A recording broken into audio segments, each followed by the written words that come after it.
Study IQ world में आपका स्वागत है। नमस्कार दोस्तों आपके अपने चैनल स्टडी आईक्यू वर्ल्ड में आप सभी का स्वागत है।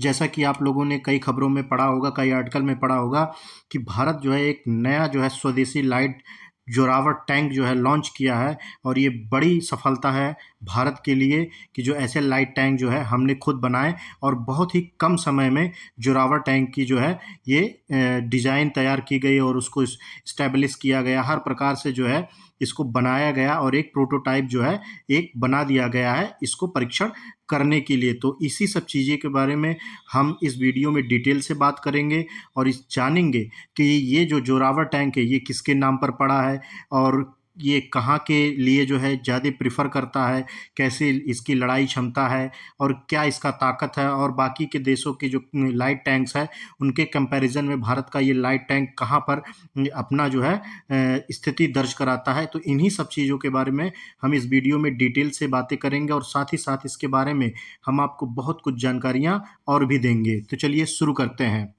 लेकिन शुरू करने से पहले आप लोगों से मेरा निवेदन है कि अगर आप लोग इस चैनल पर नए आए हैं तो इस चैनल को प्लीज़ सब्सक्राइब करके बेल आइकन पर ज़रूर क्लिक कर दीजिए ताकि आप सभी को नियमित रूप से आपकी वीडियो मिलती रहे।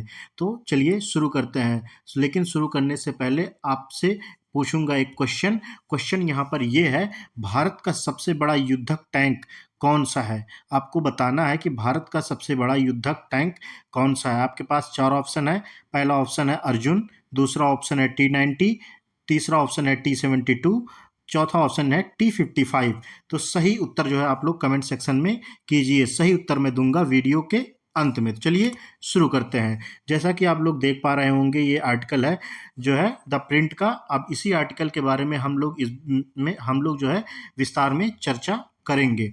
आपको मैं बता दूं कि भारतीय निजी कंपनी एल एन टी ने रक्षा अनुसंधान और विकास संगठन DRDO के साथ मिलकर स्वदेशी लाइट टैंक जोरावर के प्रारंभिक आंतरिक परीक्षण पूरे कर लिए हैं, जिसे मंजूरी मिलने के 24 महीने के ही भीतर तैयार कर दिया गया है। बता दूं मैं आपको कि ये मार्च 2022 में जो है इसे प्रधानमंत्री नरेंद्र मोदी द्वारा जो है निर्देशित किया गया था और इसको मंजूरी मिल गई थी और मात्र 24 महीनों के भीतर ही इसको तैयार कर लिया गया। ये एक बड़ी डेवलपमेंट जो है भारत की मानी जा रही है और रक्षा सूत्रों में ये बहुत ही बड़ी छलांग अभी तक लगाई गई है, क्योंकि आप लोग जानते होंगे कि रक्षा समझौता या फिर रक्षा जो सामग्री होती है वो हमारे देश में कितने बड़े पैमाने पर और कितने टाइमलेस मतलब टाइम ड्यू होता रहता है कि अगर मान लीजिए उसका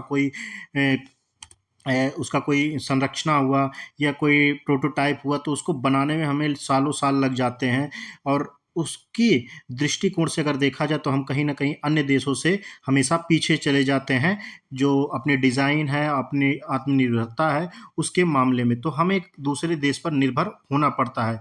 तो इस सब चीज़ों को मद्देनज़र रखते हुए हमारी जो कंपनियाँ हैं भारत की DRDO और L&T द्वारा जो है इसको डेवलप किया गया है मात्र 24 महीने में और ये के जो है प्रोटोटाइप बनाकर भी तैयार कर दिया गया। अब इसको 6 महीने के लिए जो है इसका परीक्षण किया जाएगा कि हाँ, ये आर्मी के हिसाब से कैपेबल है या फिर नहीं। तो इसके बारे में मैं आप सभी को और भी इंटरेस्टिंग चीज़ें मैं बताता हूँ कि रक्षा सूत्रों ने बताया है कि टैंक ने गुजरात के हजीरा में L&T जो है के भारी इंजीनियरिंग प्लांट में ट्रैक परीक्षण पूरे कर लिए हैं। सूत्रों के अनुसार ट्रैक परीक्षण के बाद कुछ उन्नयन किए गए हैं। अब तक ये टैंक रेगिस्तान में सेना के साथ समन्वय में परीक्षणों के लिए जाएगा। अंततः लद्दाख के ऊंचाई वाले क्षेत्रों में इसकी क्षमता को जांचने के लिए परीक्षण किए जाएंगे। अगर सब कुछ ठीक रहा तो इन टैंकों को 2027 तक भारतीय सेना में शामिल किया जा सकता है। यह टैंक जो है सेना के प्रोजेक्ट जोरावर के तहत विकसित किया गया है, जिसका उद्देश्य ऊंचाई वाले क्षेत्र में तेजी से तैनाती और मूवमेंट के लिए स्वदेशी लाइट टैंकों का जो है शामिल करना है। इसको मैं बता दूं कि ये जो जोरावर टैंक का नाम पड़ा है, ये इस परियोजना का जो जनरल जोरावर सिंह कहलोरिया थे वो इनके नाम पर रखा गया है। इन्होंने डोगरा तिब्बत युद्ध के दौरान 1841 में कैलाश मानसरोवर के सैन्य अभियान का नेतृत्व किया था। ये जनरल जोरावर सिंह हैं जिनके नाम पर जो है ये जोरावर टैंक पड़ा है। आपको मैं बता दूं कि जोरावर टैंक का हमें ज़रूरत क्यों पड़ा और क्या इसकी जो है कैपेबल है कि ये कहाँ पर जो है अपना जो आक्रामकता है वो अच्छे तरीके से जो है ये अपना प्रदर्शन प्रदर्शित कर सकता है। तो इन सब चीज़ों के बारे में मैं आपको थोड़ा सा यहाँ मैप के थ्रू बता दूं कि हमारा ये लद्दाख टेरिटरी है। ये लद्दाख का टेरिटरी, ये डिस्प्यूटेड एरिया, आपको पता है ये अक्साई चीन है जिसपे चाइना ने जो है कब्जा करके रखा हुआ है। तो यहाँ पर आपको पता होगा कि गलवान घाटी जो है मैटर हुआ था, तब से जो है हमारी जो इंडियन गवर्नमेंट है वहाँ पर लाइट टैंक, यहाँ पर आप देख सकते हैं ये अक्साई चीन है और ये लद्दाख का एरिया है और यहाँ पर देख लीजिए आप गलवान का जो है क्लैश हुआ था। तब से जो है भारत को एक लाइट टैंक की ज़रूरत बहुत ही आन पड़ी थी कि हाँ, क्योंकि आपको पता है जो हमारे पास जैसे अर्जुन टैंक हुआ, भीष्मा हुआ, ये सब जो है ये एक जो टैंक है ये बहुत ही भारी मात्रा, बहुत ही मतलब इनका वजन बहुत ज़्यादा है और कहीं ना कहीं ये एक गलवान वैली जो है ये पहाड़ी इलाका है और यहाँ पर एक लाइट टैंक का जो है बहुत ही सख्त ज़रूरत पड़ता है। तो हमारे पास ऐसा विशेष कोई लाइट टैंक अभी फ़िलहाल उतने हिसाब से नहीं है जिस हिसाब से यहाँ इनकी जो ये कंडीशन है, क्लाइमेट कंडीशन, उसके लिए हमें कैपेबल टैंक की ज़रूरत बिल्कुल थी। तो यहाँ पर कहीं न कहीं उस चीज़ को जो है ये भरते हुए जोरावर टैंक इसी का जो है यहाँ पर पूरा करेगा। तो जोरावर टैंक जो है पहाड़ी क्षेत्रों में और तराई क्षेत्रों में हर एक जगह पे लाइट कॉम्पैक्ट होने की वजह से इसका मोबिलाइजेशन भी बहुत ही कम समय में होता है। इसको जो है यहाँ से वहाँ ट्रांसपोर्ट करने में भी आसानी होती है और इस पे कई तरह के वेपन भी लगाए गए हैं जो भारतीय सेना को जो है मजबूत बनाती है।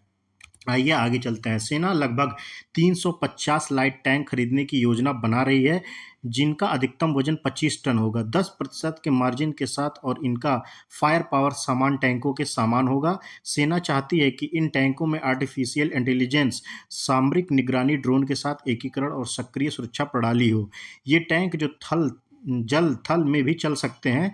चीन द्वारा वास्तविक नियंत्रण रेखा एलएसी के साथ तैनात किए गए समान बख्तरबंद कॉलम का मुकाबला करने के लिए विकसित किए गए हैं। मार्च 2022 में नरेंद्र मोदी सरकार ने पर्वतीय युद्ध के लिए स्वदेशी डिजाइन और लाइट टैंकों के विकास के लिए अपनी सैद्धांतिक मंजूरी दी थी। सेना चरणबद्ध तरीके से लगभग 350 लाइट टैंक खरीदने की योजना बना रही है और लगभग 6 रेजिमेंट जो है इसको बनाई जाएगी। लाइट टैंकों के माध्यम से सेना का उद्देश्य पर्वतीय युद्ध में अपनी बढ़त को तेज करना है।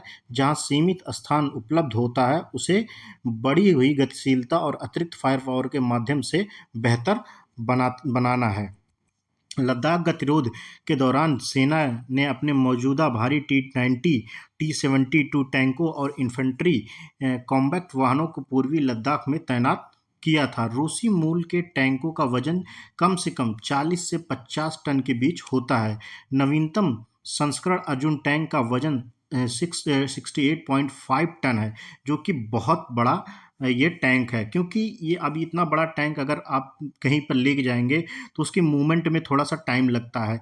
थोड़ी सी इसको जो उसका इधर उधर घुमाना या फिर इसको कम समय में यहाँ से वहाँ मोड़ देना, तो ये कहीं ना कहीं बड़े टैंकों के साथ थोड़ी सी दिक्कत होती है और उसके लिए लाइट कॉम्बैक्ट टैंक जो है वो बहुत ही अच्छे तरीके से होता है कि वो कहीं ना कहीं थोड़े ही समय में इधर से उधर जाने में और युद्ध के दौरान सफलता की गारंटी देता है। तो सेना के टैंक के लिए तकनीकी विशिष्टता में कहा गया है कि इसके भौतिक आयाम उन्हें हवाई, सड़क या जल मार्ग द्वारा परिवहन में बाधा नहीं बननी चाहिए। सेना चाहती है कि टैंक सभी मौसम में सक्षम हो और टैंकों, बख्तरबंद वाहनों, यूएवी और सटीक निर्देशित मुनियों आदि को लक्षित कर सकते हैं।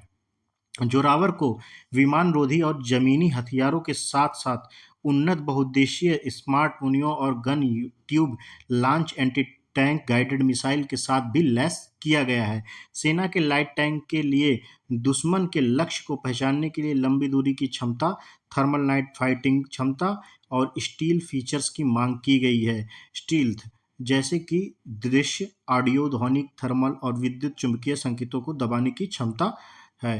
अब आप लोग पूछेंगे कि क्या ये पहले जो है भारत इससे पहले क्या लाइट टैंक का इस्तेमाल नहीं करते थे, जो आज जो है इस जोरावर को इतने बड़े पैमाने पे जो है इसको प्रोत्साहन दिया जा रहा है और इतनी खबरों में आ रहा है। नहीं, ये बात सही नहीं है, लेकिन इससे पहले भारत जो है लाइट टैंक का इस्तेमाल करते थे, लेकिन वो एक लाइट टैंक उसका एक दूसरा अलग रोल था और ये लाइट टैंक क्योंकि ये हम सबसे बड़ी बात थी कि हम लाइट टैंक के लिए या किसी भी टैंक के लिए हम दूसरे देश पर जो है निर्भर रहते थे और जो भी चीज़ें हम आज अपने तौर तरीके से बना रहे हैं वो आत्मनिर्भर है। हमें किसी के पास जाने की ज़रूरत नहीं, हमें किसी से पूछने की ज़रूरत नहीं, हम जब चाहें जितना चाहें उतने जो है प्रोडक्शन हम कर सकते हैं। ये बहुत बड़ी कामयाबी होती है किसी भी देश के लिए। तो सेना ने विभिन्न युद्ध अभियानों में लाइट टैंकों का सफलतापूर्वक उपयोग किया है। इन तैनातियों में विश्व युद्ध सेकंड के दौरान कोहिमा की लड़ाई में 254 भारतीय टैंक ब्रिगेड के स्टुअर्ट टैंक, नसोरा, झांगर, रजौरी 1947-48 के भारत-पाक युद्ध में जोजिला में सबसे सफलतापूर्वक तैनाती शामिल है। 1962 में चूसुल और बोमडीला में, 1965 में चम में और MX-13 टैंक तैनात किए गए थे। 1971 में उभयचर PT-76 लाइट टैंकों को सफलतापूर्वक तैनात किया गया था, जो ढाका अब बांग्लादेश की दौड़ में सबसे आगे है। MX-13 और PT-76 टैंकों को 1980 के दशक में चरणबद्ध तरीके से हटा दिया गया और तब तक सेना का ध्यान मुख्य रूप से पश्चिम सीमाओं पर केंद्रित हो गया, जिसके परिणामस्वरूप PT-76 इकाइयों को T-72 प्रोफाइल में बदल दिया गया। आपको मैं बता दूं कि अभी तक जो हमारे पास जो एक माना जाता है कि ब्रह्मास्त्र है और इसे अजेय भी नाम दिया गया है कई जगहों पे, जैसे कि हमारी T-90 है और अर्जुन टैंक्स हैं। ये सब जो टैंक्स हैं हमारे, ये एक तरह से देखा जाए तो ये राजस्थान और इन प्लेन एरिया में चलने के लिए बहुत ही अच्छे और बहुत ही कारगर माने जाते हैं।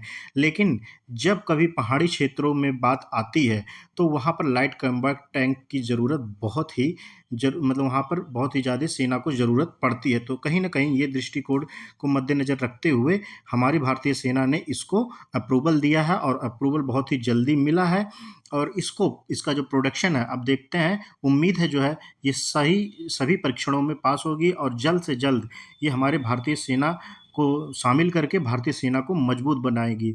तो इस पर आपका क्या राय है और अपनी राय इस पर क्या रखते हैं? इसी के बारे में जो है जो भी चीज़ें आपके मन में होंगी वो कमेंट सेक्शन में आप लोग ज़रूर कीजिएगा। अभी के लिए फ़िलहाल इस रिपोर्ट में इतना ही और अब चलते हैं हम लोग अपने क्वेश्चन की तरफ। क्वेश्चन हमारा ये था कि भारत का सबसे बड़ा युद्धक टैंक कौन-सा है? तो भारत का सबसे बड़ा युद्धक tank option number first Arjun tank है।